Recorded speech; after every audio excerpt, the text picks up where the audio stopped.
Mas antes disso, vamos falar do Rio de Janeiro, da cúpula do BRICS. Em momento de tantas divisões, interesses diversos e mundo polarizado, consensos acerca de quase qualquer tema ficam cada vez mais distantes. O jeito é suavizar na tinta.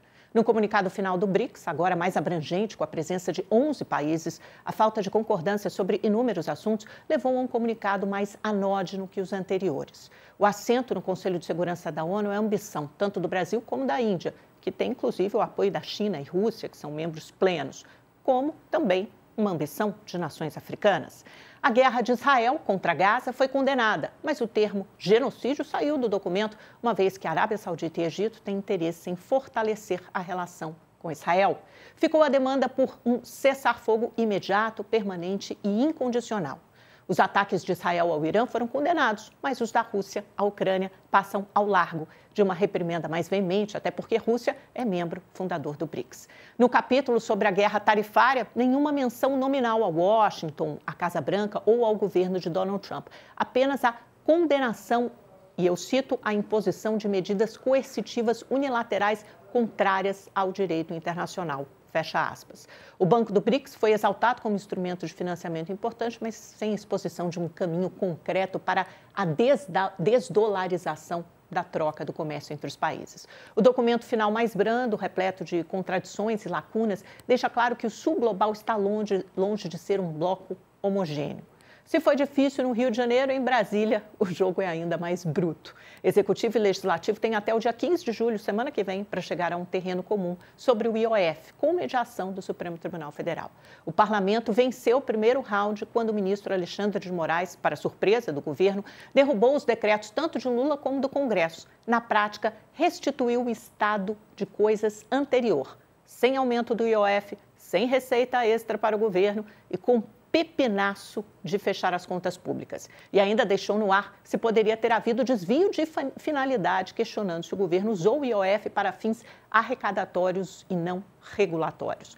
Já o mercado estará com todas as atenções voltadas para a América, o tarifaço de Trump, que tem prazo para voltar dia 9 de julho, esta quarta-feira. O presidente americano tem repetido nos últimos dias que vai mandar cartas para dezenas de países, comunicando-os sobre a taxa que terão que pagar para vender seus produtos aos Estados Unidos, ou melhor, a taxa que quem paga é o consumidor americano na compra desses produtos importados. Para alívio geral, até agora, as tarifas não produziram nem a inflação esperada, nem o desemprego que tanto se temia.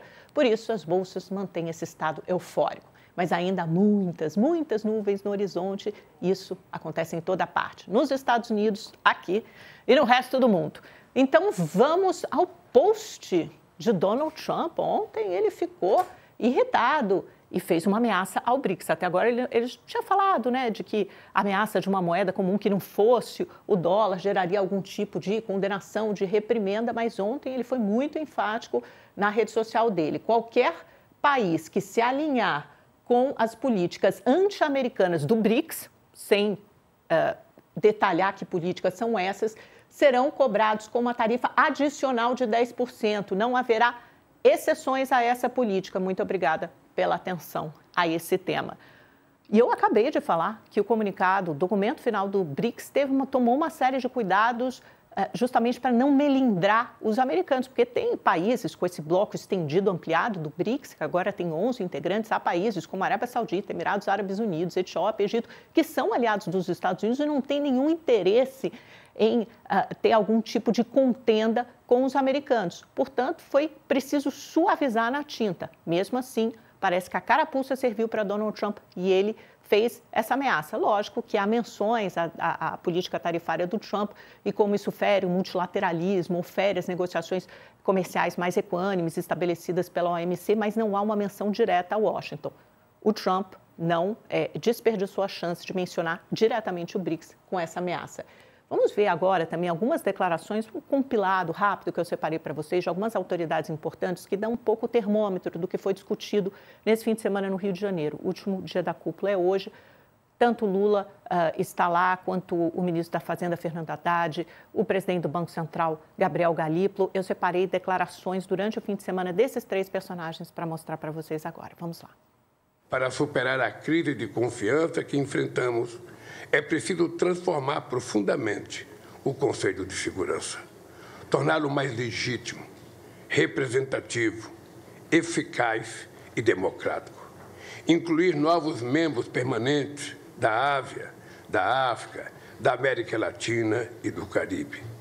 É mais do que uma questão de justiça, é garantir a própria sobrevivência da ONU. O BRICS confirma sua vocação de defesa do multilateralismo ao manifestar apoio ao estabelecimento de uma convenção quadro das Nações Unidas sobre cooperação internacional em matéria tributária. Trata-se de um passo decisivo rumo a um sistema tributário global mais inclusivo, justo, eficaz e representativo. Uma condição para que os super ricos do mundo finalmente paguem sua justa contribuição em impostos. A parceria do BRICS continua evoluindo, enfrentando novos desafios e aproveitando oportunidades com uma visão clara e pragmática. Essa reunião reflete nosso compromisso contínuo de aprofundar a cooperação em áreas que são fundamentais para a estabilidade e resiliência das nossas economias.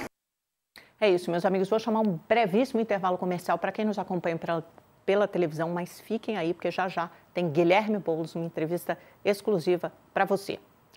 E quem nos acompanha pelo YouTube, vamos dar uma olhada na agenda da semana, o que está previsto no mercado financeiro, na economia, para essa semana que começa hoje com o Boletim Focus, daqui a pouquinho, 8h25, a gente repercute isso com vocês. Um dado importante, vendas no varejo, amanhã, terça-feira. Na quarta-feira, tem ata da reunião do FONC, tá? do Fed, Banco Central Americano.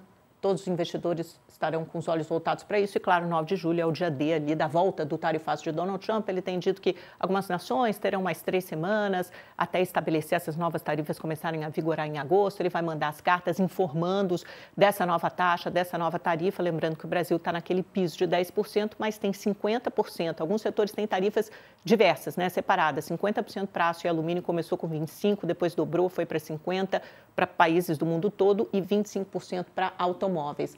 Vamos a mais uma tela para saber que na quinta-feira tem um dado importante, que é o IPCA, o Índice de Inflação Oficial, usado pelo Banco Central aqui no Brasil, às 9 da manhã. E na sexta-feira, mais um dado importante da atividade, que é o de setor de serviços. Eu só fiz um highlight, assim, uma ênfase dos indicadores mais importantes.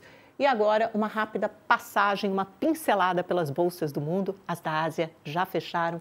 Todo mundo aqui já no terreno negativo, começa aquela semana com mais incerteza, mais volatilidade, porque ninguém sabe o que vai ser do cenário das tarifas a partir de quarta-feira. Tóquio escorregou 0,56, Hong Kong 0,12, China próxima à estabilidade com leve alta de 0,02.